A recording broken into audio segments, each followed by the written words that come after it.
আমায় বিয়ে করবে অর্জুন দা? অন্যার এমন প্রশ্নে রীতিমতো বিষম খেল অর্জুন। অথচ সামনের কিশোরী একেবারেই নির্বিকার, নির্লিপ্ত। মুখে শরবতের চুমুকটা মাত্রই নিয়েছিল সে, সাথে সাথে তা ফু করে বেরিয়ে গেল অর্জুনের, যে পড়ল ঠিক অন্যার মুখে। বিষমের ঠেলায় কাশি উঠল, মাথায় 3-4 বার থাপ্পড় মারল। অথচ অন্যা তাতে খুব একটা প্রতিক্রিয়া দেখালো না। নির্লিপ্ত চিত্রে মুখখানা মুছে ফেল। অর্জুন কাশতে কাশতে বলল, মাথাটা কি গেছে নাকি? বিয়ে করবে কিনা তাই বলো, এত প্রশ্নের কি? বয়স কত তোর? এবার অন্যা আঙ্গুল গুনল, অনেক ভেবে চিনতে বলল। 15 বছর 8 মাস 3 দিন। অর্জুন কিছু সময় নির্বাক রইল। স্নেহ অকেজো লাগছে। এই মেয়েটা পাগল জানা ছিল, কিন্তু এতটা উন্মাদ সেই প্রমাণ আজ পাচ্ছে। নিজেকে শান্ত করল অর্জুন। দীর্ঘশ্বাস ফেল বেশ খানিকবার। এরপর আবার চাইল অন্যার উৎসুক মুখবিবরের দিকে। দৃষ্টি তির্যক হলো। অনেক চিন্তা করে মুখ খেঁচিয়ে প্রশ্ন ছুড়ল, তা এই মতি ভ্রম কেন? মা বলেছে এবার পরীক্ষায় খারাপ করলে বিয়ে দিয়ে দিবে। অনেক ভাবলাম মায়ের কষ্ট করার কি দরকার, বিয়েটা আমিই করে নিই। এই পড়াশোনা আমার আর ভালো লাগে না বুঝলে, কিন্তু ভালো পাত্রও দরকার। তুমি দেখতে খারাপ না, পড়ুয়াও বটে।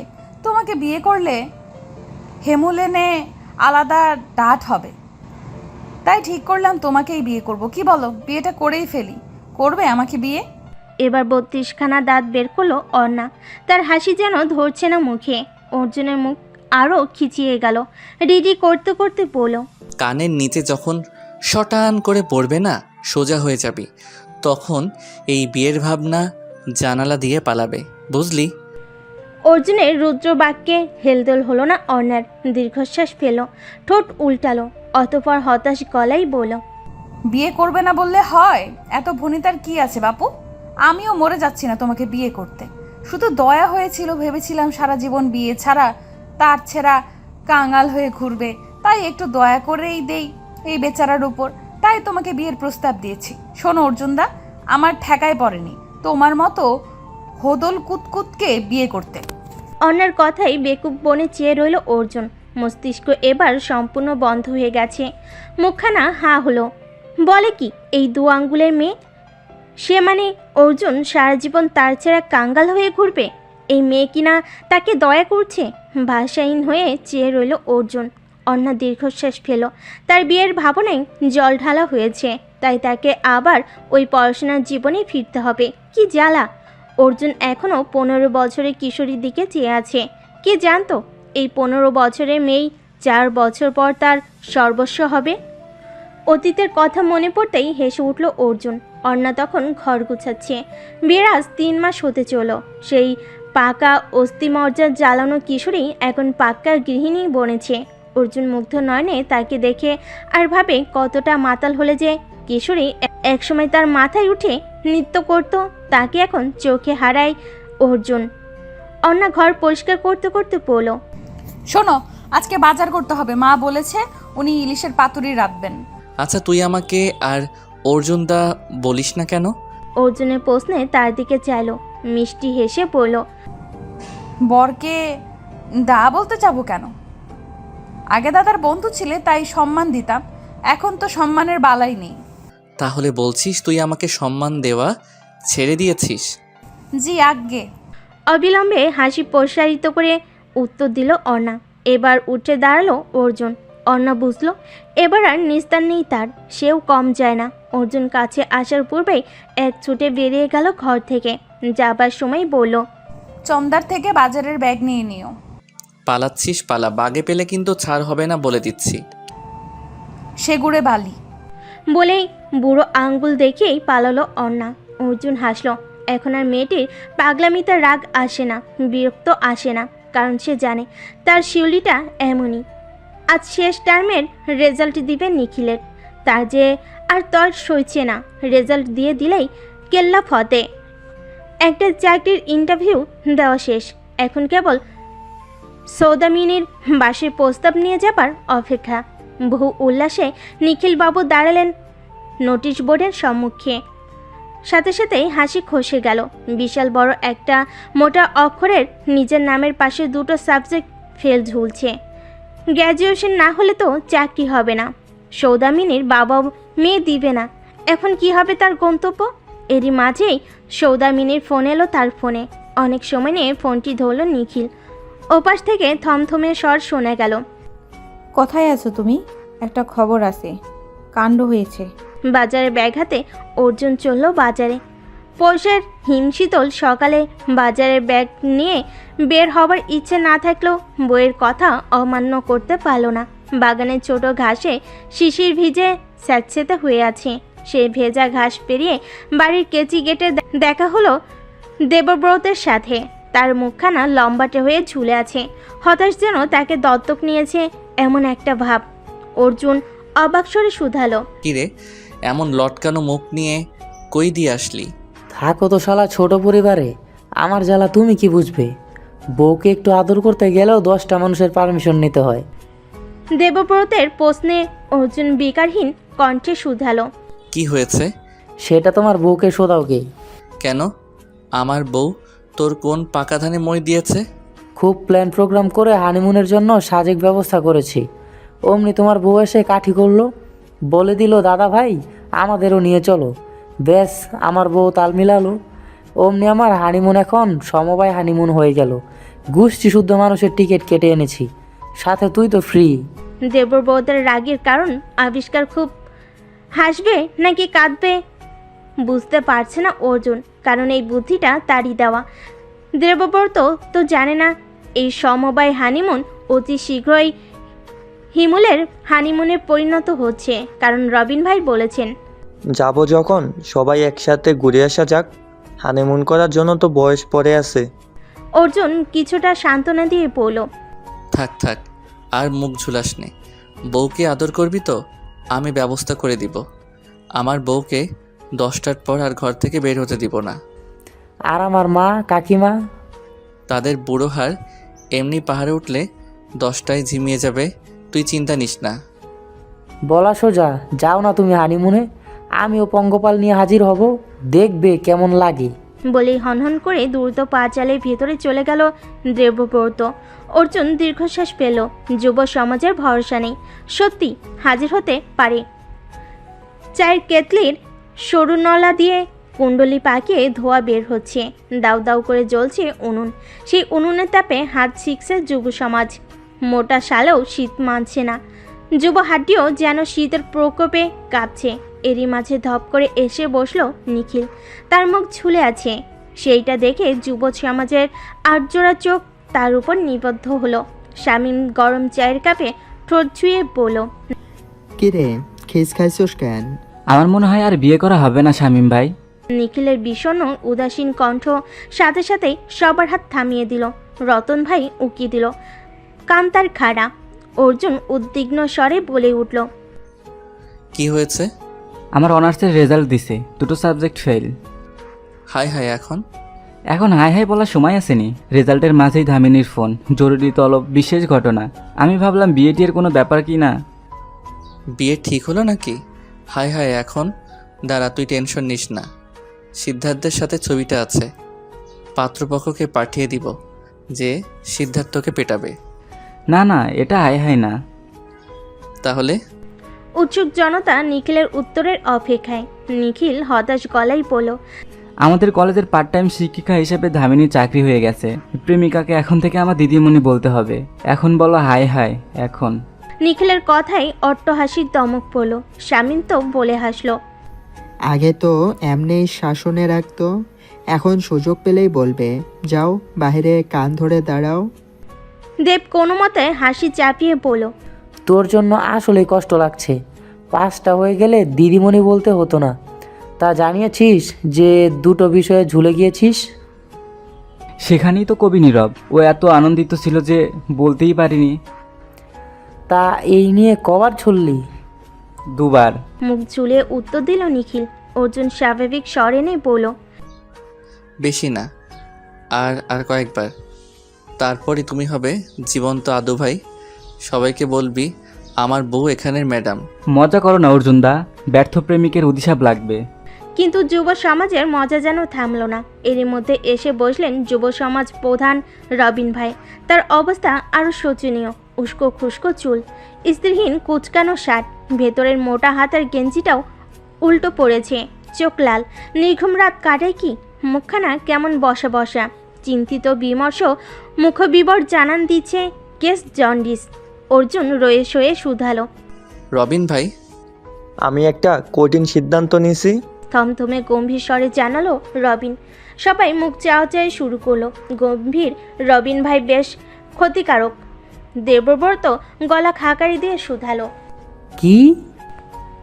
সকলের উৎকণ্ঠার সমাপ্তি হলো, কিন্তু পরিবেশ একেবারে থমকে গেল। তখন রবিন ভাই বললেন, আমি তানির সাথে সম্পর্কটার ইতি টানবো। রবিন ভাইয়ের কথাটা বজ্রঘাতের মতো আলোড়ন তৈরি করলো যুব সমাজের মাঝে।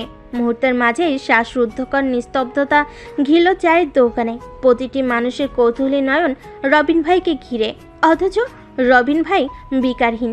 তিনি স্থির চিত্তে বসে আছেন, তার কণ্ঠ বেশ শান্ত। রতন ভাইয়ের হাত থেকে চামচ পড়ে গেল। এই ঝঙ্কার চিরল নিস্তব্ধতা। অর্জুন উৎকণ্ঠিত হয়ে শুধালো। পাগল হয়ে গেছে নাকি? এই ভীমরতি জাগলো কেন এই বয়সে? রবিন ভাই শান্ত স্বরে রতন ভাইকে বললেন। এক গ্লাস গরম দুধ দাও তো রতন ভাই, হালকা চিনি দিও, আর একটা ক্রিম রোল দাও, দুপুরে খাওয়া হয়নি। দেবব্রত বিরক্ত হলো, অধৈর্য হয়ে শুধালো। তুমি এখন ক্রিম রোল ঠুসবে? আগে বলো একটু আগের কথাটার মানে কি? এবার শান্ত দৃষ্টিতে চাইলেন রবিন ভাই। খুব শান্ত তার চাহনি। খুব ধীরে সুস্থে বলেন। আমি এই প্রেমিক প্রেমিকার সম্পর্কটা আর টানবো না। প্রেমিক জীবনটা একগুঁয়ে হয়ে গেছে, কেমন শীতের বিমর্ষ দুপুরের মতো। তাই আমি কঠিন সিদ্ধান্ত নিয়েছি, এই প্রেমিক জীবনের ইতি টানবো। রতন ভাইয়ের হাত থেকে আবার চামচ পড়ে গেল।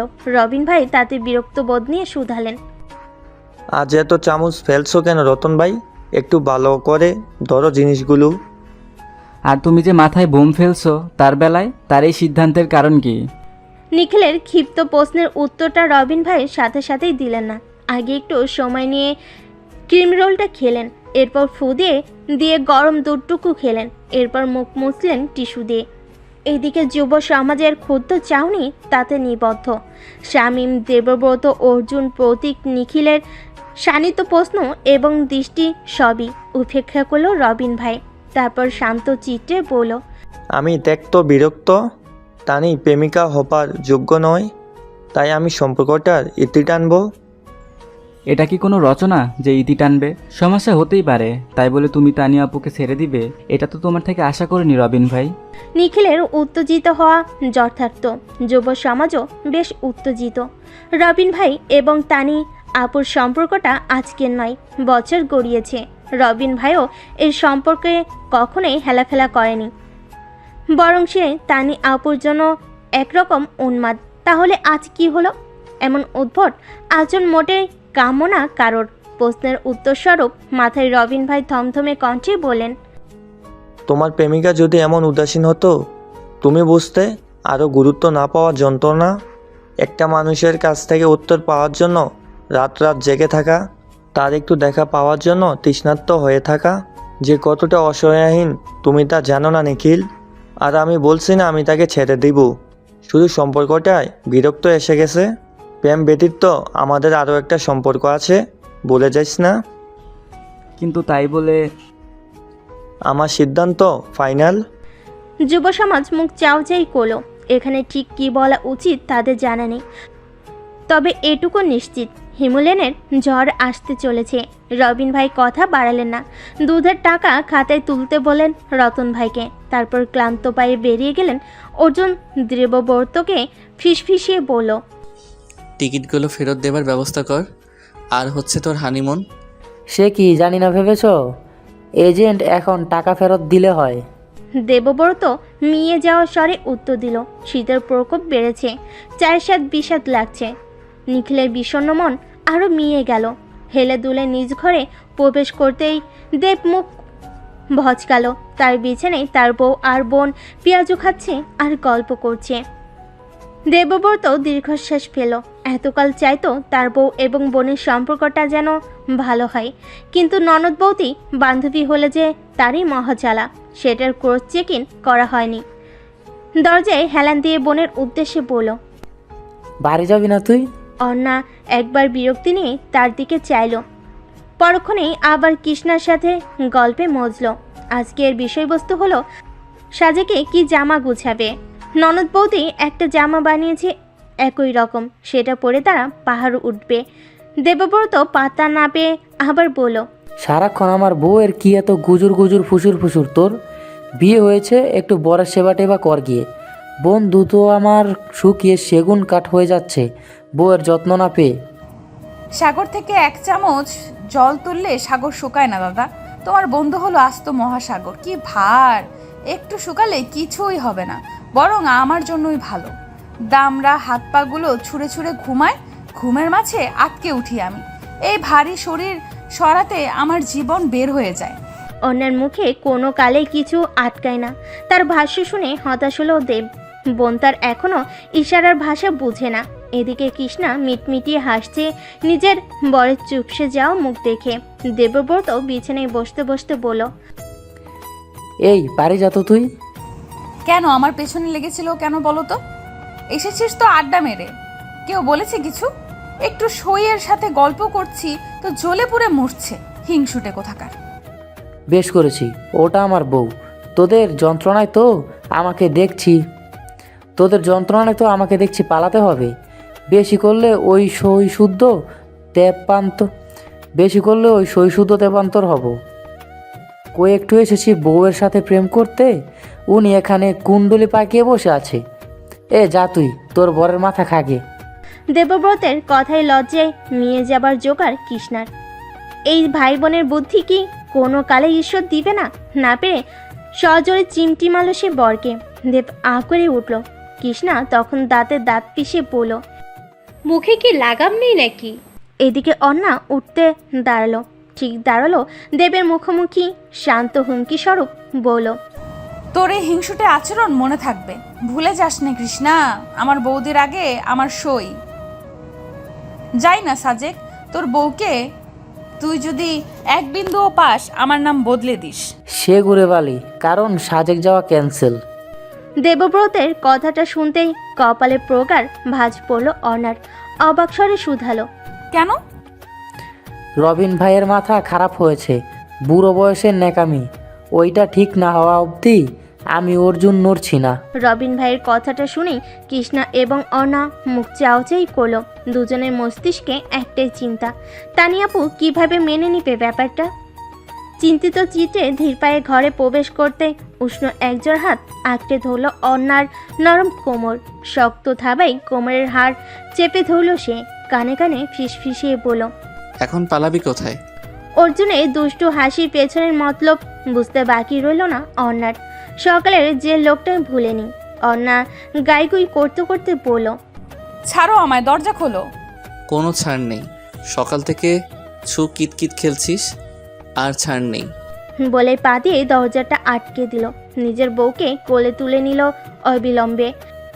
বিছানায় শুয়ে শত চুমুতে ভরিয়ে দিল মুখ বিবর।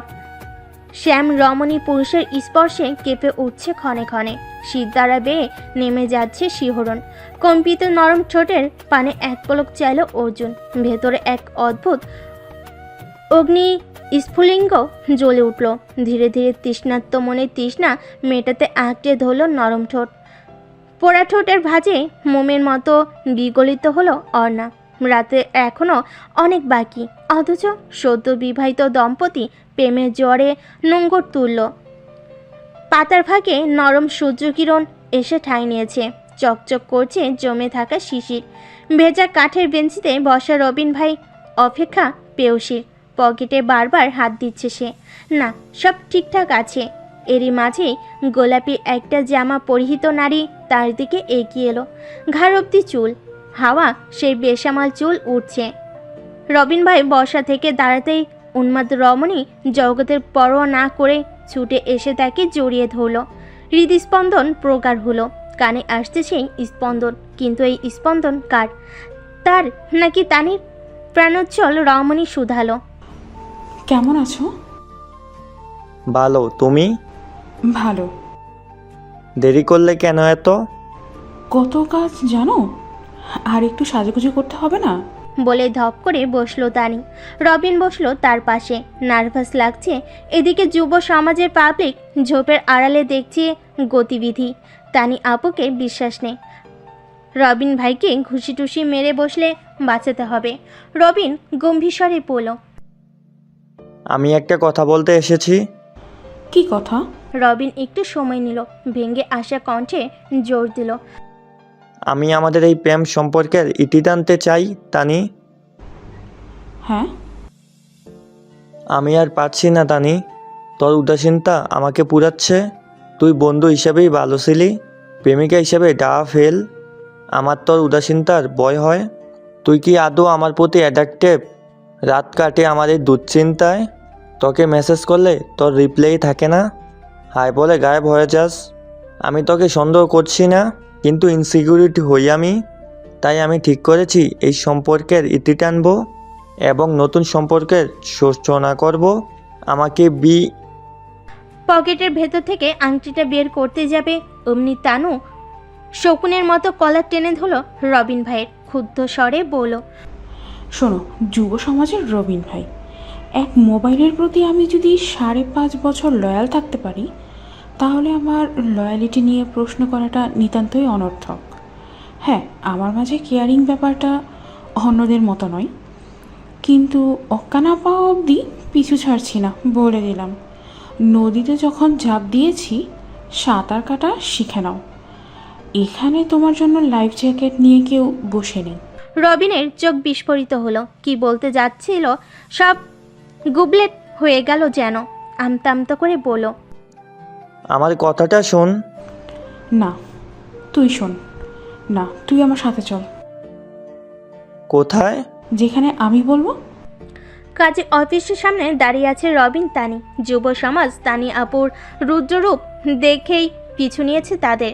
রবিন কিছু শুধানোর পূর্বে সে বলল, আমার কাজই বিয়ে করছি। রবিনের মস্তিষ্ক মুহূর্তে ঝিমিয়ে গেল। বিস্ফোরিত হলো নয়নজোড়া। বিয়ে মানে কি?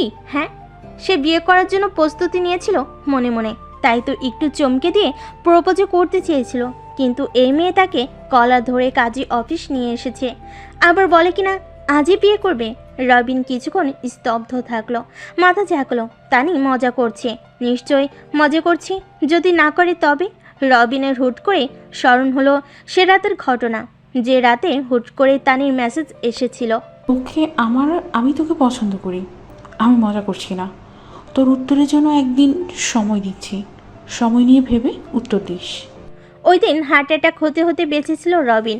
একদিন পুরোই দেউলিয়া বদ্ধ উন্মাদের জীবন কাটিয়েছিল। পরিশেষে নিজের বেস্ট ফ্রেন্ডকেই প্রেমিকা পদে উত্তীর্ণ করেছিল। সেখান থেকেই আজ তাদের প্রেমের সম্পর্ক 2 বছর গড়ালো। রবিনের নীরবতা ভাঙল যখন শামীম বলে উঠল, তুমি বিয়ে করছো রবিন ভাই? রবিনের সম্বিত ফিরল, কপাল কুঁচকে শুধালো। তোরা এখানে কি করছিস? অর্জুন আমতা আমতা করে বলল, তানি আপু যেভাবে টেনে তোমাকে রিকশায় তুললো, আসলে ভয় হচ্ছিল তোমার জন্য। যদি মেরে টুরে ফেলে, পুলিশ ডাকলে তো সাক্ষীরও দরকার। রবিন ভাই কি করে মরল সেই প্রশ্নের উত্তর দেবার জন্যেও তো কাউকে প্রত্যক্ষদর্শী হতে হবে, তাই আমরা এসেছি। রবিন ভাই কিছু সময় নিরুদ্রব তাকিয়ে রইল। এরা বন্ধু, এরা তার মৃত্যুর সাক্ষী হতে এসেছে। এদিকে তানি বিকারহীন ঠান্ডা স্বরে যুব সমাজের উদ্দেশ্যে শুধালো, সাক্ষী হবি তোরা, বিনিময়ে হেলালের বিরিয়ানি খাওয়াবো। ব্যাস, যুব সমাজের রামগরু ছানাগুলো উদ্যোগে মাথা নাড়ল। রবিন তানির হাত টেনে ধরল, তানি একটু ভেবে দেখ। অনেক ভাবা হয়েছে, চল ভেতরে। কিন্তু এভাবে কেন? তুই আমার সামনে আর উপায় রাখিস নাই রবিন ভাই, এবার ভেতরে চল। বলে তার হাতখানা নিজের হাতে শক্ত করে ধরল। তারপর হনহন করে হাঁটা শুরু করলো। যুব সমাজ এখনও ভ্রান্ত দৃষ্টিতে চেয়ে আছে। মাথায় কিছু ঢুকছে না তাদের। মনে হচ্ছে খুব উত্তেজনাপূর্ণ কোনো সিনেমা দেখছে, যেখানে প্রথম কোনো ছেলেকে একটি মেয়ে জোর করে বিয়ে করছে। মধ্যাহ্নের সূচনা, ঝিমুনি দেওয়া ক্লান্ত এই সময়টিতে রেজিস্টার অফিসে মাছি মারার লোকটিও নেই। এই হাড় কাঁপানো শীতে একটু রোদ পোহাতে পিয়নেরা বারান্দায় লুডো খেলছে। এদিকে কাজী সাহেব গদি চেয়ারে বসে হাই তুলছেন, ঘড়ি দেখছেন একটু পরপর দুপুর 12:25 বাজে। এখন নামাজ পড়েই বাড়ির পথে রওনা দিবেন। আজকে কেউ বিয়ে করতে আসবে না, তাই খেয়ে একটা খাদহীন ঘুম দিবেন আর বিকেলে আসবেন না। কিন্তু ভাবনাটা টেকসই হলো না বেশি সময়। তড়িৎ গতিতে অফিসে প্রবেশ করলো তানি। টেবিলে হাত দিয়ে শব্দ করলো। কাজী সাহেব নড়েচড়ে উঠলেন, বৃদ্ধ চোখে চশমাটা পরে বললেন, কি চাই মা? আমরা এখানে বিয়ে করতে এসেছি। আমি পাত্রী, এই যে আমার পাশেরটা আমার হবু বর, আর ওই যে রামগরু ছানাগুলো দেখতে পাচ্ছেন, যাদের মুখে এখন আষাঢ়ের ঘণ্টা বেজে আছে, ওগুলো আমাদের সাক্ষী। তানির কথাই লোকটা হতভম্বের মতো কিছু সময় তাকিয়ে রইল। রবিনকে উদ্দেশ্য করে বলল, তুমি রাজ্যে এই বিয়েতে বাবা? রবিন অপ্রস্তুত হাসল। তানির সাথে সাথে তার দিকে শীতল দৃষ্টিতে চাইল। তার দৃষ্টি বুঝিয়ে দিল, কাজী না হলে আজ তোর একদিন কি আমার যে কদিন লাগে। রবিন শান্ত স্বরে বলল, তানি, আমার কথাটা শোন। এখানে এত তাড়াহুড়োর কিছু নেই। আমরা একটু সময় নিয়ে তো কাজটা করতে পারি। দেখ, আম্মুকে বলে আসছি ডিম কিনতে যাচ্ছি। এখন আম্মুকে কি বলবো? ডিম কিনতে কিনতে বাই চান্স বিয়ে করে ফেলেছি। দেখ, আমি তোকেই বিয়ে করব। আমি তো তোর জন্য আংটিও কিনেছি, পারিবারিকভাবে হোক। এত তাড়াহুড়োর কিছু নেই। তানি তার কথার মূল্য দিল না। যে যাবতীয় ডকুমেন্ট বের করে দিল কাজী সাহেবের দিকে। রবিন অবাক স্বরে বলল, আমার এনআইডি আর ছবি কই পাইলি তুই? মনে আছে, নমিনের জন্য দিয়েছিলে। 1 কপি এক্সট্রা রেখেছিলাম। বলা তো যায় না, এখন কাজে লাগবে। তানির দিকে হতভম্ব নয়নে চেয়ে রইল রবিন ভাই। এবার সত্যি ভয় করছে। বিয়ে করবে বলে শান্ত মনটা হুট করে অজানা আশঙ্কার ভয়ে উত্তেজিত হয়ে উঠল, কিন্তু পালানোর উপায় নেই। বিরিয়ানির লোভে যুব সমাজ গাদ্দারি করেছে, তারা তাকে ঘেরাও করে রেখেছে। রবিন আবার বলল, এটা ঠিক হচ্ছে না তানি। মা বাপগুলোকে না জানিয়ে এই বিয়েটা মোটেও ভালো হচ্ছে না। তারা কি ভাববে বল? আম্মা আমাকে ত্যায্য করবে। তানি এবার কড়া নয়নে তাকালো, শান্ত স্বরে শুধালো, আংটিটা দেখি। কিসের আংটি? যেটা দিয়ে আমাকে প্রপোজ করতি, আংটিটা দেখি। রবিন পকেট থেকে বের করে দিল আংটিটা। সোনার আংটি, ভারী আছে। তানি সেটা নিজের আঙ্গুলে ঢুকালো, এরপর শান্ত স্বরে শুধালো, বিয়ে তো করবই, একটু আগে আর পরে, পার্থক্য কি? আর এখনই তুই আমার উপর বিরক্ত?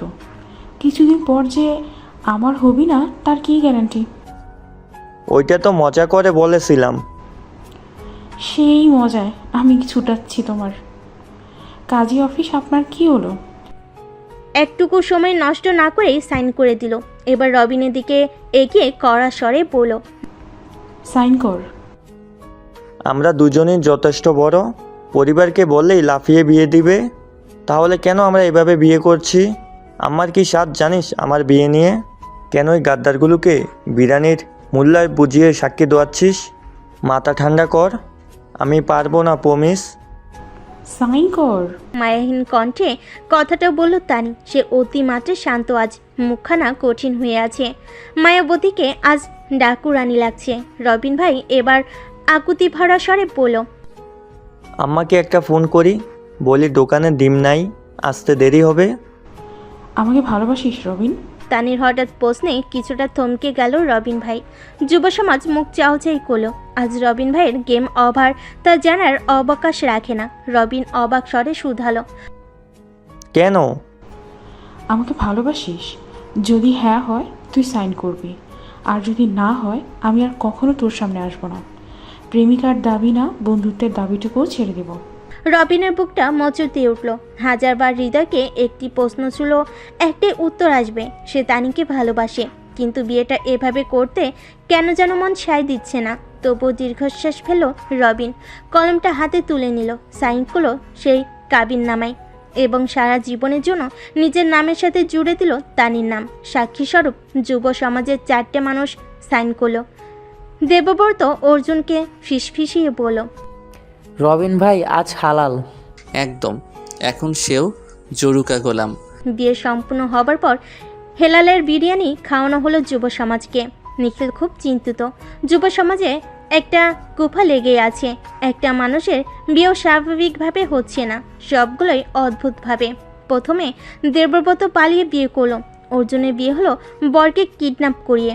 আজ তানি আপু রবিন ভাইকে একেবারে ঘাড় ধরে সাইন করলো, শুধু মাথায় বন্দুক ধরতে বাকি ছিল। বেচারা রবিন ভাই বিরিয়ানির ডিমের দিকে তাকিয়ে আছেন। বাসায় ডিম কেনার কথা বলে বেরিয়েছিলেন, এখন সে ডিমের বিরিয়ানি খাচ্ছেন। রবিন ভাই মৃদু স্বরে বলল, এখন কি করব? কি করব মানে? দৃষ্টি শুরু হলো তানির। রবিন ভাই স্বর খাদে নামালো, নরম স্বরে বলল, আমাদের তো বিয়ে হয়ে গেছে, এখন আমরা কি করব? যে যার বাড়িতে গিয়ে ঘুম দিব। আমরা একসাথে থাকবো না? পাগল! তাহলে বিয়ে করলি কেন? আমি ধীরে সুস্থে প্রস্তুতি নিচ্ছিলামই। যুগ তো ভালো না, তাই আগ থেকে খুঁটি বেঁধে বায়না রেজিস্ট্রি করে নিলাম, যেন কেউ দখল না বসায়। 1 মাস সময় দিচ্ছি, এর মধ্যে দুবারই ঠিক কর, নয়তো তারপর একেবারে বাক্স প্যাটটা নিয়ে দখল আসবো। রবিন ঢোকিল, কোন আপদ ঘাড়ে তুলো? কেন তুলো? দেবব্রত পাশ থেকে বলল, মানুষের বউ হয়, তোমারটা বাঘিনী, নাও ডিম খাও। সাথে তাল মিলালো অর্জুন, হতাশারে বলল, আমরা একই গোয়ালে গরু, তাই আমার ডিমটাও তুমি খাও। বলে নিজের ডিমটা এগিয়ে দিল। রবিন ভাইয়ের ভোতা মুখ দেখে যুব সমাজের সবাই নিজেদের ডিম এগিয়ে দিল। আজকের ডিম শুধু রবিন ভাইয়ের জন্যই। ক্লান্ত বিকালের শান্ত সমীর ছুঁয়ে যাচ্ছে সৌদামিনীর চুল, ঠোঁটে মিষ্টি হাসি। মুগ্ধ নয়ন দেখছে পেয়সীকে, তার দিকে বুট ভাজা এগিয়ে দিল। সৌদামিনী হাতে নিল বুট, ছিলে মুখে দিল, উৎসাহী স্বরে বলল, কালকে আমার জয়েনিং, জানো? আমি বিজনেস ম্যাথের ক্লাস নিব। কথাটা শুনতেই হাসি দমে গেল নিখিলে। কিছু সময় চুপ করে রইল সে, তারপর থমথমে স্বরে বলল, তুমি চাকরিটা ছেড়ে দাও। কিছু একটা বলেছিল সৌদামিনী, হুট করেই থেমে গেল। কথাটা মস্তিষ্কে ধারণ করতে সময় লাগলো যেন।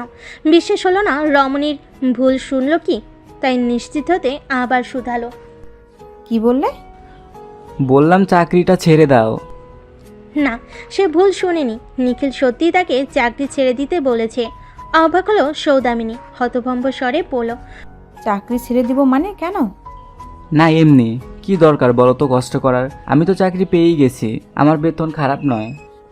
আমার চাকরিতে তোমার আপত্তি আছে? না না না, তা নয়।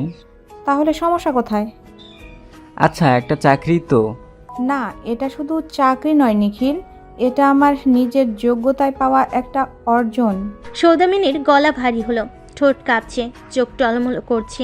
নিখিল এক পলক তার দিকে তাকিয়ে দৃষ্টি সরিয়ে ফেল, যা আরও আহত করলো সৌদামিনীকে। অভিমানী স্বরে বলল, তুমি জানো আমাকে প্রতিনিয়ত কি কি সম্মুখীন হতে হচ্ছে, অন্তত চাকরির ওসিলাতে একটু। আমি পারবো না নিজের প্রেমিককে ম্যাডাম বলতে। কি বলবো? ওই যে মেয়েটা বিজনেস ম্যাথ বোঝাচ্ছে, সে আমার প্রেমিকা।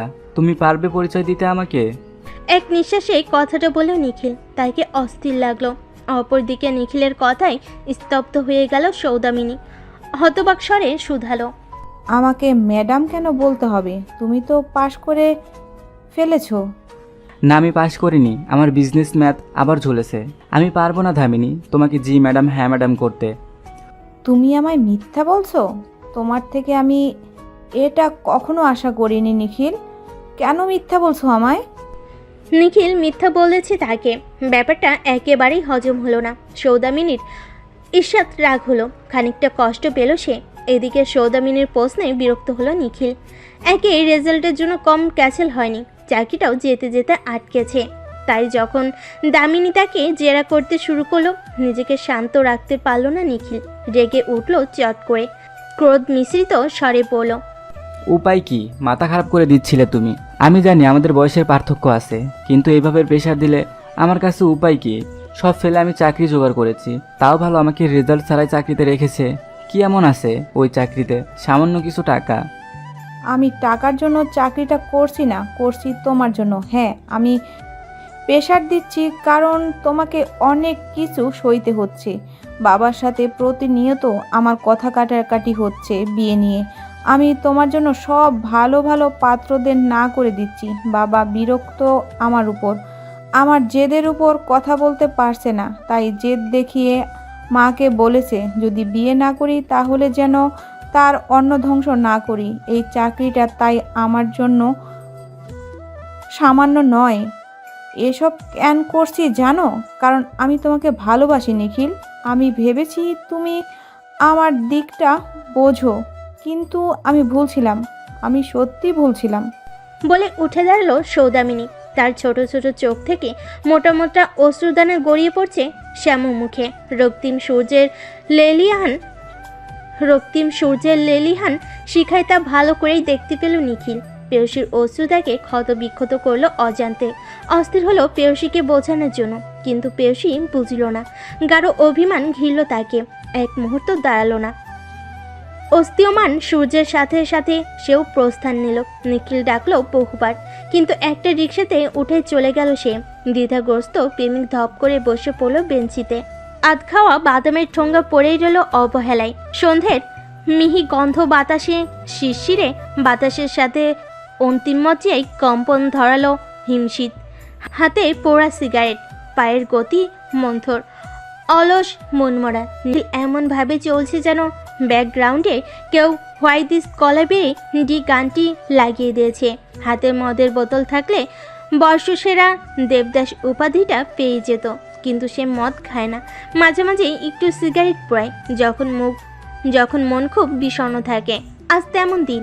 সৌদামিনী তাকে প্রত্যাখ্যান করেছে, ফোন ধরছে না। বাড়ির সামনে দাঁড়াতেই দারণ দিয়ে তাড়িয়ে দিয়েছে। এখন মনটা জ্বলছে কষ্টে। কেন অহেতুক জিদ করলো, রাগ দেখালো? এত কষ্টে মেয়েটাকে নিজের প্রতি দুর্বল করেছিল সে। নিজের ওপর নিজের রাগ হচ্ছে, কান্না পাচ্ছে, চোখ জ্বলছে, কিন্তু অশ্রু আসছে না। আচ্ছা, পুরুষ যদি কাঁদে তবে কি তাকে দুর্বল বলা হবে? কেন বলা হবে? তারও তো কষ্ট হয়। মেয়েদের মতো কেন তারা সবসময় কাঁদতে পারে না? এজন্যই বুঝি বলে পুরুষের অশ্রু খুব সুন্দর, কারণটা তার দুর্লভ। দীর্ঘশ্বাস ফেলল নিখিল, হাতে থাকা সিগারেটের ফিল্টারটা ফেলালো। হঠাৎ মনে হলো কেউ বা কারা যেন ছুটে আসছে। বড় বড় পায়ের ধপধপ শব্দ। সামনে চোখ ছোট ছোট করে তাকালো।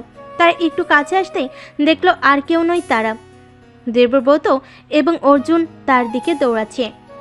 এত দামড়া দুটো 28 বছরের ছেলেকে এমন প্রাণ হাতে দিয়ে ছুটতে দেখে হতভম্ব হলো নিখিল।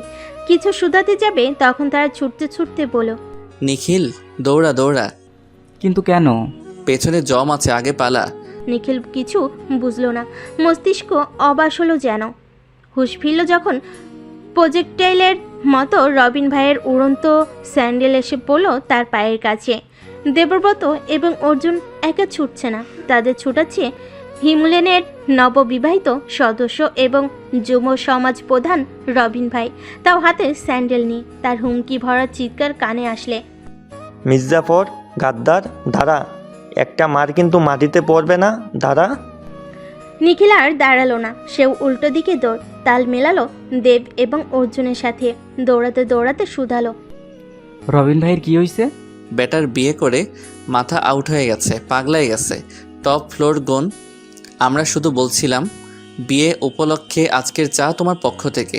ব্যাস, পাগল ষাঁড়ের মতো স্যান্ডেল তুলে দাবরানি দিচ্ছে। এদিকে রবিন ছুটছে এদের পেছনে। প্রেমিকাকে চমক দিতে যেয়ে তার জীবনটাই চমকে পরিপূর্ণ হয়ে গেছে। মাকে বলে গিয়েছিল আমি ডিম কিনে আনছি। সেই ফাঁকে তানের সাথে দেখা করতে গিয়েছিল, ভেবেছিল একটা আংটি দিয়ে চমকে দিবে, কিন্তু বাকিটা ইতিহাস হয়ে গেল। বিয়ে পর্যন্ত তাও ঠিক ছিল। সবার ডিম খেয়ে যেই উঠতে যাবে তানি বিলটা এগিয়ে দিয়ে পড়ল, যাও পেমেন্ট করো। আমি কেন? আমি কেন মানে? তুমি আমার স্বামী, আমার সম্পূর্ণ দায়ভার তোমার। কবুল বলার সময় মনে নেই? শরীয়ত মতে এখন থেকে আমার ভরণ পোষণ তোমার। আমি চাপ দিতে চাচ্ছি না, হুট করে এত দায়িত্ব তুমি নিতে পারবে না, তাই অল্প অল্প করে প্র্যাকটিস করো। আজকে বিলটা দিয়েই শুভারম্ভ করো। না বলো হ্যাঁ।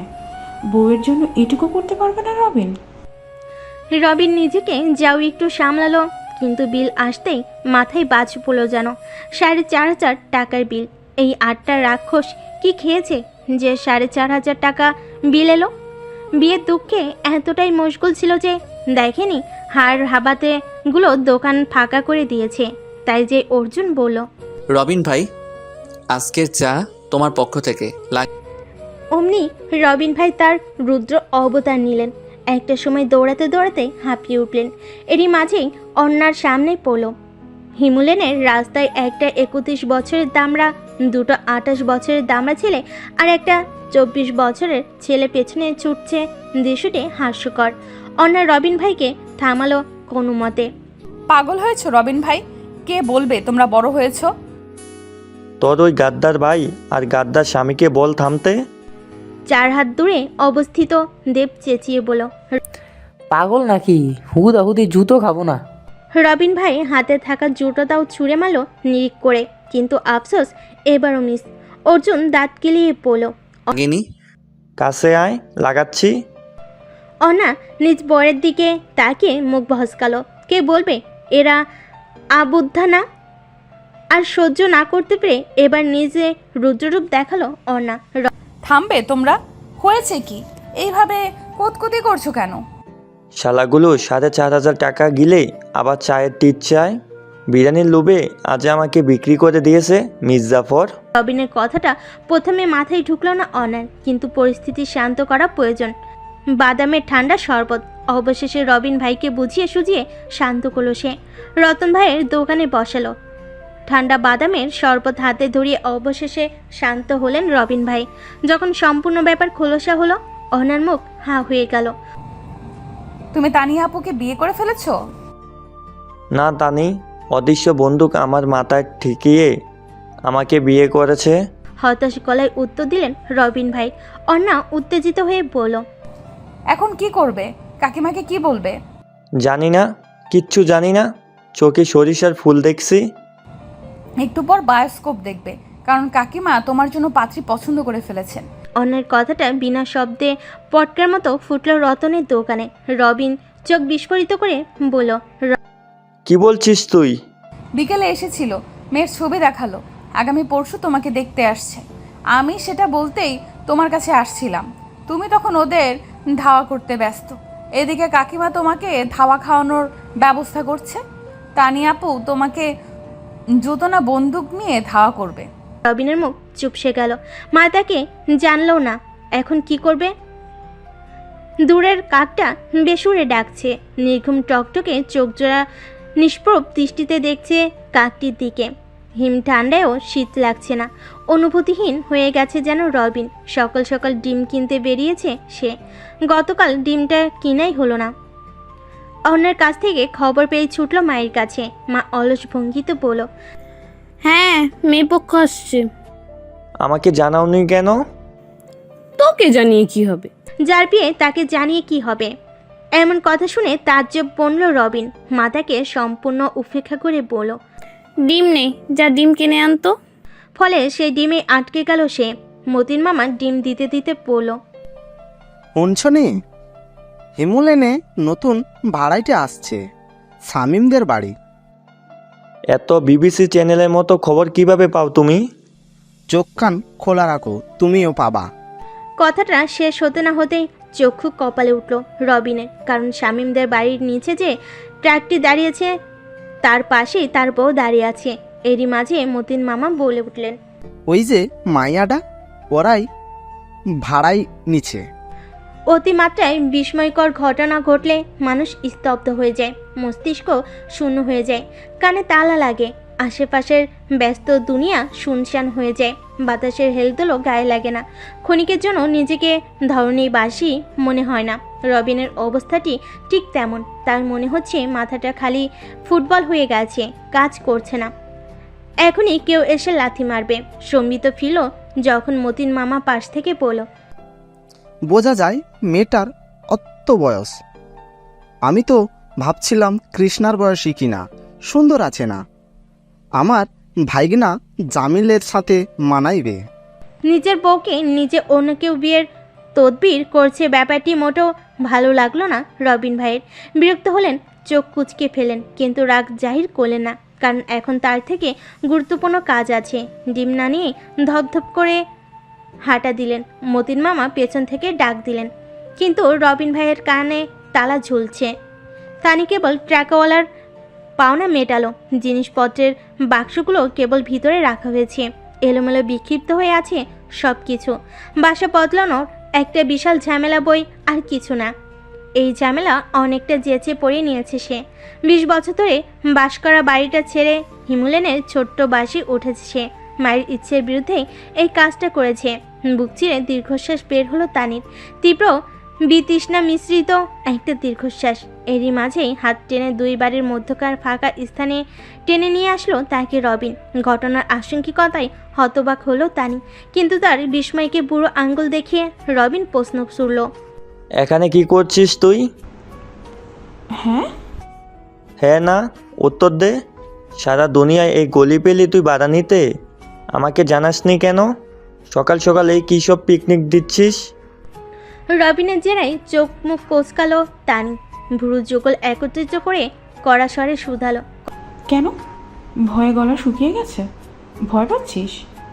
আন্টি সরি, আমার শাশুড়ির কাছে আগাম ধরা পড়ে যাবে তাই। কি? কিসের আকাম? আর আমি ভয় পাই না? তাই নাকি? তাহলে চিপাই নিয়ে এসেছিস কেন? হাতটা গুলির মধ্যেখানে ধর। কথাটা শেষ করতে করতেই পাড়ার লোকের আনাগোনার শব্দ কানে এলো। সাথে সাথেই হাতখানা ছেড়ে দিল রবিন। তানি তাচ্ছিল ভরে হাসলো, নিচ থেকে দ্রুত ঘুচিয়ে সরে আসলো, ফিসফিসিয়ে বলল, তোর উপর নজরদারি করতে এসেছি। দুনিয়ার অন্য পাড়ার ঘর নিলে তো সেটা হতো না। মনে রাখিস, 1 মাস সময়। এর মধ্যে যদি গতি না করিস তাহলে একেবারে বাক্স প্যাঁচা নিয়ে তোমার বাড়ি। বলেই হনহন করে হাঁটা দিল তানি। রবিন সেখানেই দাঁড়িয়ে রইল, মুখখানা চুপসে গেল নিমিষে। মাঝে তার গলায় খড়া ঝোলানোর বন্দোবস্ত করেই রেখেছে। অবশেষে ডিম হাতে বাড়ি ফিরল রবিন ভাই। তার শুভ্র মুখশ্রী চুপসে পচে আলোর মতো হয়ে আছে। তাকে দেখেই চোখ কুচলালেন রবিনের মা। ডিমগুলো নিতে নিতে বললেন, গোসল কর যা, আজকে অফিস টফিস নেই নাকি? তুমি আগে বলো, আমার বিয়ের তলোয়ারটা কী ভেবে তুমি আমার গলায় ধরেছ? ও মা, তুই না বললি তুই বিয়ে করবি? স্বতঃস্ফূর্তভাবে উত্তর দিলেন রবিনের মা। রবিন বেকুব বনে গেল, হতবাক স্বরে বলল, হ্যাঁ আমি বলছি, কিন্তু এর মানে এই না তুমি পাত্রীদের লাইন দিবা। আমি বলেছি কারণ। এত কারণ শুনতে পারবো না, গোসল করে আয় আগে। আর কালকে চুল কাটবি, কাকের বাসা নিয়ে ঘুরছে। কোন দিন দেখবি কাক ডিম পেড়ে যাবে। আর না জানি কত উকুনের গোষ্ঠীকে ভাড়া দিয়ে রেখেছিস, কিছুদিন পর দেখবি ভাড়াও দিতে শুরু করবে। কথা গড়িও না মা। আমি কথা বলতেই চাচ্ছি না, এই আমার মুখ তালা, আর কোনো কথা বলবো না। বলে ডিম নিয়ে রান্নাঘরে পা বাড়ালেন তিনি। এদিকে শত শত প্রশ্ন করলেও তিনি বিকারহীন। রাগে দুঃখে অবশেষে গোসলে চলে গেল রবিন ভাই। একদিকে তানি, অন্যদিকে মা। শান্তি কোথাও নেই। কুয়াশার মোটা পারদ, 1 মিটার দূরে কিছু দেখা যাচ্ছে না। হিমধরা শীতল সমীরের মাঝে ষাট লকরের তীব্র পেটানো শব্দ কাঁপাচ্ছে পাড়া। শীত আসতে ব্যাডমিন্টন খেলার ব্যবস্থা করা হয়েছে পাড়ায়। অফিস থেকে ফিরে 9:30 নাগাদ পাড়ার যুব সমাজ মীর জাফরদের দল এসে জড় হয় রবিনদের বাড়ির সামনে ফাঁকা জায়গায়। অবৈধভাবে বিদ্যুতের ব্যবস্থা করেছে প্রতীক। লাইটে টাকা দিয়েছে যুব সমাজ যৌথভাবে। কোর্টের এক পাশে মেয়েরা খেলে, অন্য পাশে যুব সমাজ। একটা প্লাস্টিকের চেয়ারে বসে আছেন রবিন ভাই, হাতে ঠান্ডা বাদামের শরবত। রতন ভাই এখানে চা শরবত সাপ্লাই দিচ্ছে। শামীমের মাঝে কথা তুলল, সামনেই নতুন বছর, কি প্রোগ্রাম হবে নাকি? বারবিকিউ?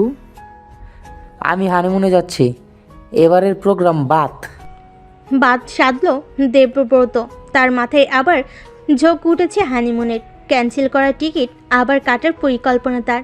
এরই মাঝে প্রতীক বলে উঠল, আবার সমবায় হানিমুন? হোক সমবায়, কিন্তু এবার আমি যাবই। আমার জীবনে লালটেন জ্বলছে আর তুমি আসো তোমার হানিমুনের সানাই নিয়ে। ঝাঁঝিয়ে উঠলেন রবিন ভাই। দেবব্রত যথারীতি দমে গেল, তার মনের আক্ষেপ গিলে ফেল। রবিন ভাই দীর্ঘশ্বাস ফেললেন, হতাশরে পড়লেন, ওই রকেটের ফাদ্দারটা দেখছিস? আমার অবস্থা ওই রকেটের ফাদ্দারের মতো হয়ে গেছে। এক পাশ থেকে টানি চাপ মারছে তো অন্য দিক থেকে মা। আমি নেটে আটকে বসে আছি, কোনো হানিমুন ফানিমুন হবে না। হানিমুন শব্দটাই ব্যান্ড। বলে এক ঢোকে শেষ করলেন বাদামের শরবত। দেবব্রত চুপসে গেল। তার বোধহয় এই জন্মে হানিমুন হবে না। অন্না খেলতে নামলো সবার পরে। সবচেয়ে আনাড়ি সে। ব্যাডমিন্টন ব্যাটও ঠিকমতো ধরতে পারে না, ফলে সবসময় তাকে বঞ্চিত করা হয়। লাবণ্য, দীপ্তি, সমীহা, তামিমা সবার এক বক্তব্য, অন্না আনাড়িকে নিয়ে খেলা যায় না। কৃষ্ণা নিরুপায়। তাকে নিয়ে 27 বার পয়েন্ট সিস্টেম বোঝানো হয়েছে, কিন্তু বান্তা এখনও বুঝে না। সে যে টিমেই থাকে সেই হারে। প্রতিবার বলির বাকরা হয় কৃষ্ণা। ননদিনী তাই কিছু বলতেও পারে না। এইবারও তাই হয়েছে। কৃষ্ণা আজ নামেনি, ফলে একেবারে একা হয়ে গেল অনা। মীর জাফরের দলকে অনুরোধ করলো, কিন্তু তাদের গুইগায়ের অন্ত নেই। অন্যাও ঠোঁট উল্টালো। নিজের বইয়ের এমন মোর্ছানো মুখখানা সইতে পারল না পাড়ার সালমান শাহ। অমনি র্যাকেট নিয়ে হাজির। ভরাট স্বরে ঘোষণা করলো, আজ ছেলে মেয়ে একসাথে খেলবে 21 পয়েন্টের খেলা, আমি আর আমার বউ, এবার তোরা টিম কর। অর্জুনের ঘোষণায় সবার দৃষ্টি সেদিকে গেল। রবিন ভাইয়ের দুঃখ বিলাপ গুলে খেয়ে ফেললো যেন সবাই। টিম হলো অর্জুন, অন্না এবং প্রতীক, তামিমা। পাড়ার সব থেকে ভালো খেলোয়াড় এরা। তামিমা বলে উঠল, সাবধান কিন্তু অর্জুনদা, তোমার বউয়ের রেকর্ড আছে 16টা ম্যাচের একটাতেও জিতে না। যে তার সাথে খেলেও সেও হারে। যদি জিতি তাহলে? মানে? আজ যদি আমরা জিতি তাহলে কি হবে? ম্যাচ হবে, হার জিতের ফয়সালা হবে না? যদি জিতি তাহলে আমাদের ঘুরতে নিয়ে যাবে তুমি, তাও তোমার খরচে। আচ্ছা, আর যদি আমরা জিতি তাহলে আমার বউকে নিয়ে তোদের খেলতে হবে। তাকে এক কোণে দাঁড়িয়ে থেকে মুখ ঝুলাতে দেওয়া যাবে না। অর্জুনের কথায় হতবিহ্বল মীর জাফরের দল। অর্জুনদা কখনো খুব একটা খেলে না, আসে আড্ডা মারে আর অন্যকে দেখে। তার কাজই শুধু বউকে দেখা। নীলিন নয়নে শুধু দেখবে অন্যকে, এটাই তার কাজ। তামিমা তাচ্ছিল ভরে বলল, বোঝো কিন্তু অর্জুনদা, হারলে বউয়ের সাথে হেরো ট্যাগ তুমিও নিবে। সব ট্যাগে রাজি, আগে হারিয়ে দেখা তো। অর্জুনের কথায় তার হাত চেপে ধরল অনা। বিমোর স্বরে বলল, নিজেকে সত্যি সত্যি সালমান শাহ ভাবছো নাকি? এত ভাব নিচ্ছ কেন? আমার বউকে হেরো বলবে আর আমি চুপ করে শুনবো, তা তো হবে না। সাবলীল স্বরে কথাটা বলল অর্জুন। শীতের মাঝেও এক উষ্ণ অনুভূতি দোল দিল যেন অনাকে। স্পন্দন বেড়ে গেল নিমিষেই। এই মানুষটা পারো বটে। বিয়ে 3 মাস হলেও অন্যার মনে হচ্ছে প্রতিনিয়ত সে মানুষটার প্রেমে পড়েছে। তার চিন্তায় সেদ পড়ল রবিন ভাইয়ের হাঁকে। শুরু হলো খেলা, অন্যার আত্মসম্মান রক্ষার খেলা। সার্ভ করলো হিমুলেনের সালমান শাহ। প্রথম সার্ভেই তামিমা মিস করলো, ফলে পয়েন্ট জুটল অর্জুন অন্যার ঘরে। অর্জুন তার সার্ভের গতিতে কিছু সময় বেকুব বসে রইল। তামিমা। যুব সমাজের সকলের মুখ হাক্কা বাক্কা হয়ে থাকলো। পড়ুয়া অর্জুনদা বই পড়া ছাড়াও কিছু করতে পারে, ব্যাপারটা যেন হজম হলো না। কম দিন তো হিমুলেনে থাকা হয় না, কিন্তু অর্জুনদার এমন অদেখা রূপের দর্শন এই প্রথম হলো। অর্জুনের ঠোঁটে বাঁকা হাসি। লাবণ্য ফিসফিসিয়ে বলল, ইস, সেদিন প্রেমপত্রে আমার নামটা লেখা থাকলে আজ এই পুরুষটি আমার হতো। সে ঘুরে বালি, অর্জুন তার কাছে নারী মানে অন্নপূর্ণা। সামিয়া হাসতে হাসতে উত্তর দিল। লাবণ্য আফসোসের সাথে বলল, ইস, এমন আমরা কবে আমাদেরকে নারী মনে করা পুরুষ পাবো রে। প্রতীক তামিমাকে ইশারা করে বলল, টার্গেট অন্যাকে কর। এদিকে অন্না মুখ হা করে চেয়ে আছে পরের দিকে। অর্জুন তর্জনী দিয়ে মুখখানা বন্ধ করে বলল, সার্ভটা শুধু ঠেকিয়ে দিবি, বাকি আমি সামলে নিব। রবিন ভাই চিরচিরিয়ে গলায় বলল, প্রেম বাড়ি করো, খেলা শুরু কর। খেলা জমে গেছে। একবার অর্জুনদা পয়েন্ট করছে তো একবার প্রতীক তামিমা। দুধভাত অন্না ব্যাট নিয়ে দাঁড়িয়ে আছে। 60 লক্ষকের উপর চলছে তীব্র অত্যাচার। এক পর্যায়ে অর্জুনদা তার জ্যাকেট খুলে ফেলেন। ঘমার্ত শরীরে লেপ্টে আছে সাদা টি শার্ট। সুঠান মাংসপেশিগুলো স্পষ্ট বোঝা যাচ্ছে। মীর জাফরের দল চোখে খিদে মিটাচ্ছে, ফলে না চাইতেও জ্বলছে অর্ণা। প্রগাঢ় ভাত তার কপালে, কড়া দৃষ্টি তার মীর জাফরের দলের দিকে। কি হার হাবাতে অন্যের বরকে চোখ দিয়ে গিলে খাচ্ছে। আর অর্জুনদাও কেন এতটা ভাব নিতে হবে তার? কেন শো অফ করতে হবে তার দেহ? এরই মাঝেই তার দিকে আসা শার্টলকটি সামলানো গেল না, ফলে অপর পক্ষের ঘরে গেল আরও একটা পয়েন্ট। 17/19। অর্জুন কড়া গলায় বলল, ধ্যান কোথায়? খেলতে এসেছো নাকি তারা গুনতে? অর্জুনের ধমকে চুপসে গেল অর্ণা। তাই সব চিন্তা ফেলে খেলায় মনোনিবেশ করলো। সার্ভ এবার প্রতীকের, তার অপর পক্ষে অর্ণা। সে এমনভাবে সার্ভ করলো যেন অর্ণা তা সামলাতে না পারে, এবং হলো তাই। অর্ণা মিস করলো। পয়েন্ট হলো 17/20। অর্ণা এবং অর্জুনের নৌকা ডুবতে দেখে তামিমা তাচ্ছিল ভরে বলল, কি অর্জুনদা, পকেট খালি করার জন্য তৈরি হও।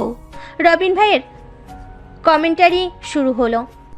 টান টান উত্তেজনা, উভয়ের পক্ষে রেশারেশি। পয়েন্ট 17-20। হিমুলেনের সালমান শাহ। এর প্রথম ম্যাচ কী হবে? অন্না রানীর শেষ ম্যাচ। ম্যাচ শুরু হলো। তামিমা সার্ভ করলো অর্ণার দিকে।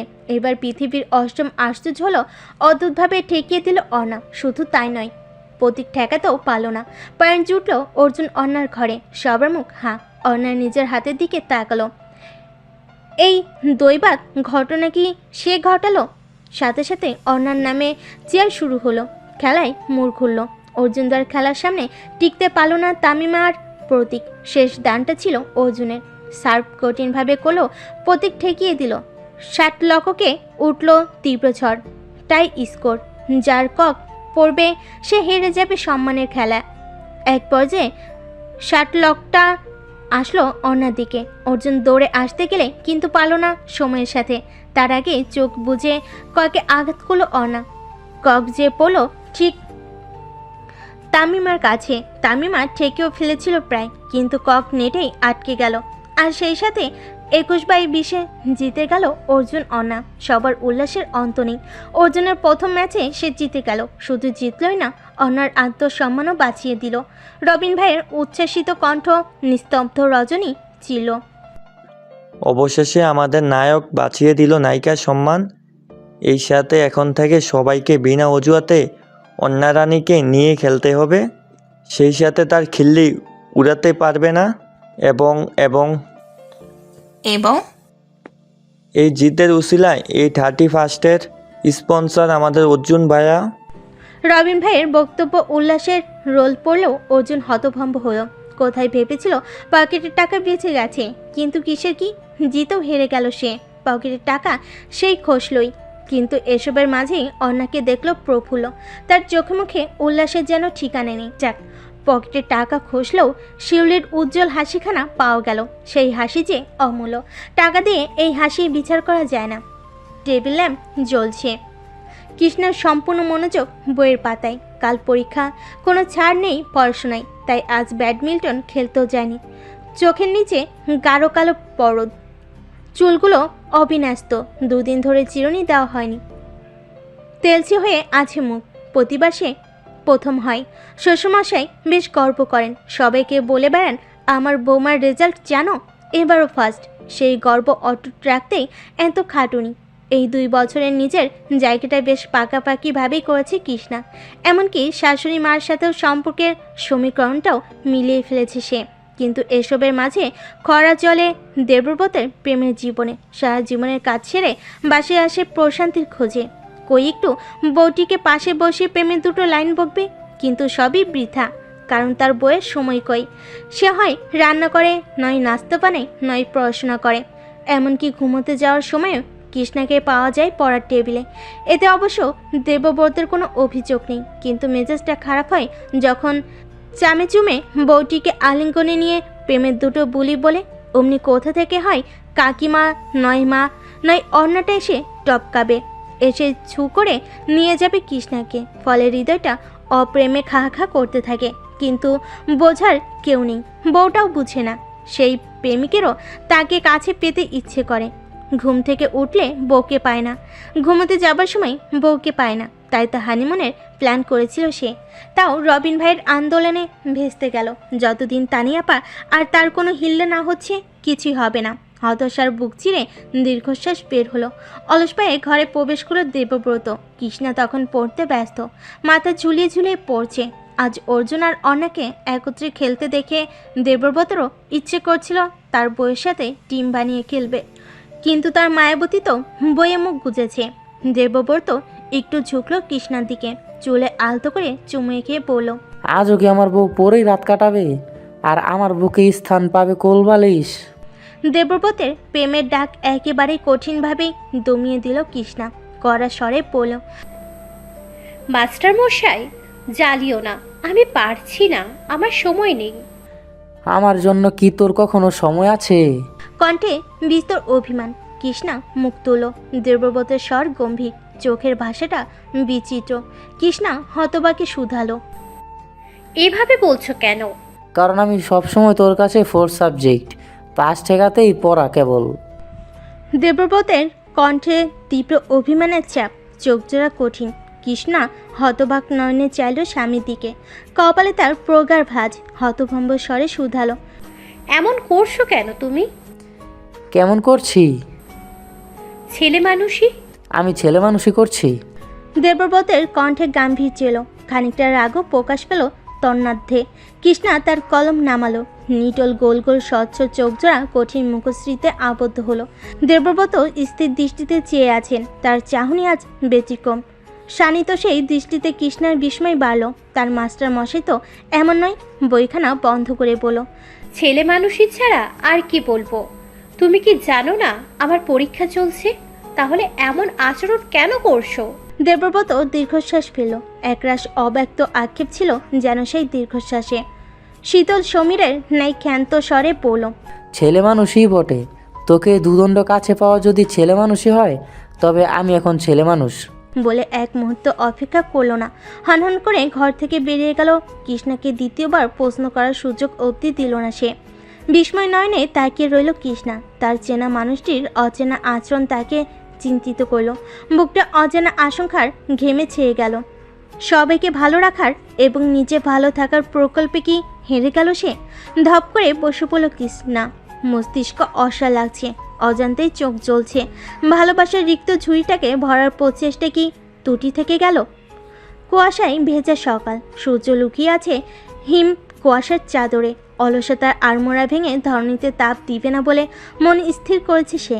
আজ শীতের প্রকোপ সইতেই হবে ধরণীবাসীকে। এই অলসতার নাম পড়েছে শৈত্যপ্রবাহ। এই শৈত্যপ্রবাহের মাঝেও সকাল সকাল তৈরি করে বেরিয়েছে রবিন ভাই। শার্ট প্যান্ট সোয়েটার পরে একেবারেই ফিটবাবু। ইনচার্জ একরত্তি নিঃশ্বাস নেবার সুযোগ রাখেনি।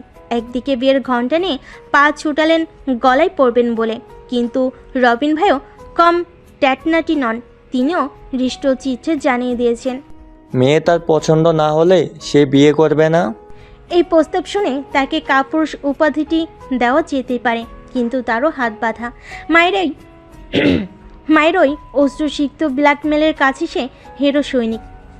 বাবা মারা যাবার পর থেকে কেন যেন এখন জেদ ধরতে পারেন না। মায়ের সাথে কথা কাটাকাটি করতে পারে না, কারণ তার পৃথিবী জুড়ে এখন মানুষের সংখ্যা কমে গেছে।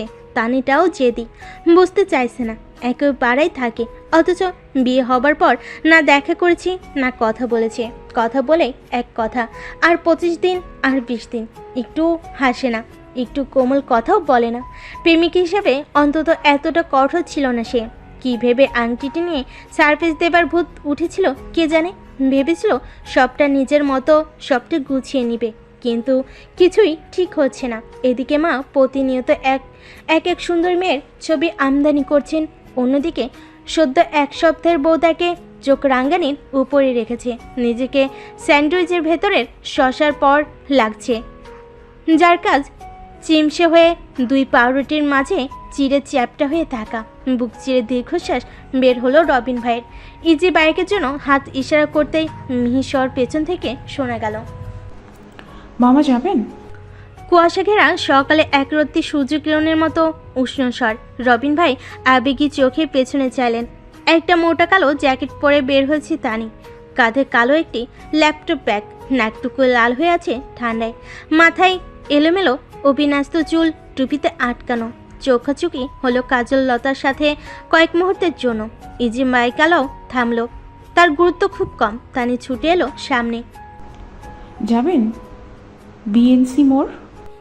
ইজি বাইকওয়ালা বেখেয়ালি গুরুত্বহীন স্বরে উত্তর দিলেন, রিজার্ভ। রিজার্ভ না একা? যাবো না। চলেন মামা, রিজার্ভ যাব। এরই মাঝেই উত্তর দিলেন রবিন ভাই। ইজি বাইকওয়ালা 100 টাকা চাইলে তানি কিছুটা বিরক্ত হলো, খ্যাচ খ্যাচ করে বলল, 100 টাকা কেন? 60 টাকা তো। শীত বাড়ছে, দামও বাড়ছে। ইজি বাইকওয়ালার বিরক্তি মাখা উত্তর। এরই মাঝে রবিন ভাই বললেন, 80 টাকায় চলো, এমনিও বসেই থাকবা। ইজি বাইকওয়ালা রাজি হলো, তানি হলো না, বিরক্তি নিয়ে বলল, তুমি হুদাহুদি এত দাম বাড়াচ্ছ কেন? তোমার দেরি হচ্ছে না? হ্যাঁ, কিন্তু ওঠো তাহলে। রবিনের শীতল স্বরে সাথে তর্ক করলো না তানি, চোখ রাঙিয়ে উঠল ইজি বাইককে। রবিন উঠল পাশে, ইজি বাইক চলছে, পাশাপাশি বসে দুজন, কিন্তু কোনো কথা নেই কারোর মুখে। নীরবতা শেষ অবধি ভাঙল তানি। শুনেছি তোমার জন্য নাকি মেয়েদের লাইন লাগানো হয়েছে, একজন বিশ্ব সুন্দরী। তাহলে বিয়েটা কবে? মস্করা করছি। কিঞ্চিত রাগান্বিত শোনালো রবিনের স্বর। তানি তাচ্ছিল ভরে বলল, তুই বিয়ে করতে পারবি আর আমি মস্করাও করতে পারবো না? আমি বিয়ে করছি, কে বলছে তোকে? বিয়েতে নাও তো করিসনি, একের পর এক মেয়ে দেখছিস, পছন্দ করছিস, বাতিল করছিস, তাহলে এটাকে কি বলা হয়? এগুলো কে বলছে তোকে? আমার তো চোখ কান আছে। হিমুলেনের যুব সমাজের নেতার বিয়ের যোগাযন্ত্র হবে আর হিমুলেনে থেকে জানতে পারবো না? তা তো হবে না। শুনেছি এবারের মেয়েটি খুব সুন্দর, তা বিয়ে করে নে। কারণ আমার সামনে তো আর কথা বলার সাহস নেই তোর, সব কিছুতেই ফাট্টুগিরি, ভিতর ডিম কোথাকার। বিয়ে করতে পারে অথচ বাড়ি বলতে পারে না। রবিন অনেক কষ্টে রাগ সংবরণ করেছিল। একেই মায়ের এই মেয়ের আমদানিতে বিরক্তর ওপর থেকে তানি বিদ্রুপ, ফলে নিয়ন্ত্রণ হারালো, গজগজ করে বলে উঠল, বেশ, তাহলে তাই করব। খুশি? এই মামা এখানে রাখো। বলে ইজি বাইক থেকে নেমে গেল রবিন ভাই। চালককে 100 টাকা ধরিয়ে হাঁটা দিল সে। তানি পেছন থেকে ডাকলো বহুবার, কিন্তু ফিরে তাকালো না রবিন ভাই। তানির চোখ টলমল করলো, বুক চিরে বের হলো দীর্ঘশ্বাস। ক্লাস আবার শুরু হয়েছে নিখিলের। কলেজে অনিচ্ছা সত্ত্বেও এলো সে, জানে না কি ক্লাস, শুধু উপস্থিতির মার্কটা পাওয়ার জন্যই আসা। চাকরি থেকে আজ ছুটি নিয়েছে, কিন্তু আজকের মতো তো সবসময় ছুটি পাওয়া যাবে না। নিখিল একটা জুনিয়রের সাথে কথা বলছিল, তাকে 1000 টাকা দিলে উপস্থিতির ব্যাপারটা সামলে নিত। 1000 টাকা একটু বেশি। নিখিল তাকে 800-তে রাজি করিয়েছিল, কিন্তু সমস্যা হচ্ছে আজ সে আসতে পারেনি, তাই বাধ্য হয়ে আজ নিখিলের আসতে হয়েছে। ফর্ম ফিল আপও করতে হবে, তাই একেবারেই আসা। ক্লাসের সামনে যেতেই পুরনো ঝুলে যাওয়া বন্ধুদের সাথে দেখা হলো, ফলে একত্রেই ক্লাসে আসলো, বসলো যে একেবারে শেষ বেঞ্চে। বন্ধুদের একজন বসতে বসতে বলল, এবার ক্লাসগুলো মিস করা যাবে না, শুনেছি নতুন ম্যাডাম মনে হয় ছাড় দিবে না। কথাটা শুনতেই নিখিলের মুখের হাসি মিলিয়ে গেল। সৌদামিনীর কথা মানুষপটে ভেসে উঠল। ঠিক তখনই প্রবেশ করলেন ম্যাডাম। ক্লাসের সবে দাঁড়ালো, শুধু নিখিল বাদে। তার দৃষ্টি সামনের রমণীর দিকে। নীল শাড়ি পরিহিতা, খোপা করা রমণী, চোখে হালকা কাজল, শ্যাম মুখের সে স্নিগ্ধতায় হৃদয় কাঁপছে ঈর্ষদ। সেই সাথে হাহাকার করলো চাপা ভালোবাসা। নতুন ম্যাডামটি যে আর কেউ না, তারই পেয়সী। নামের পাতাটা সামনে রেখে একে একে নাম ডাকা হলো। নিখিল তখনও সৌদামিনীর দিকে বেহায়া অনিয়ন্ত্রিত চোখে চেয়ে আছে। ছাপানো রোল 3 বার ডাকলো দামিনী, শেষমেশ কড়া কণ্ঠে শুধালো, রোল 56 নিখিল মল্লিক। ধ্যান ভাঙলো নিখিলের, উঠে দাঁড়িয়ে বলল, প্রেজেন্ট ম্যাম। সৌদামিনী বিস্ফোরিত নয়নে চাইল। কে জানতো প্রেমিক তার নতুন ক্লাসের পুরাতন ছাত্র হবে। নিখিলের কণ্ঠে মলিনতা, সুরে বেদনা। অন্যদিকে রবিন ভাইয়ের চিতে বিষাদ মেঘের আনাগোনা। দেবব্রতের পোড়া ঠোঁটের অর্ধ খাওয়া সিগারেটের বিষণ্ণ ধোঁয়া কুণ্ডলিত হচ্ছে সত্যপ্রভায়ের সমীরে। শুধু প্রেমজয়ী অর্জুন মনো, কারণ কথা বলেই মার একটাও মাটিতে পড়বে না। অর্জুনের এই থমথমে পরিবেশ ভালো লাগছে না। পালাতে পারলে যেন বাঁচে, কিন্তু পালানোর উপায় নেই। ঠিক তখনই আগমন ঘটল মীর জাফরের দলের সাথে অন্যার। গিটারের সুর থামলো যখন অন্যা শুধালো, বারবিকিউয়ের বাজার কবে করবে? কাল যে 31। আর বারবিকিউ জীবনই এখন পোড়া মুরগির মতো চলছে।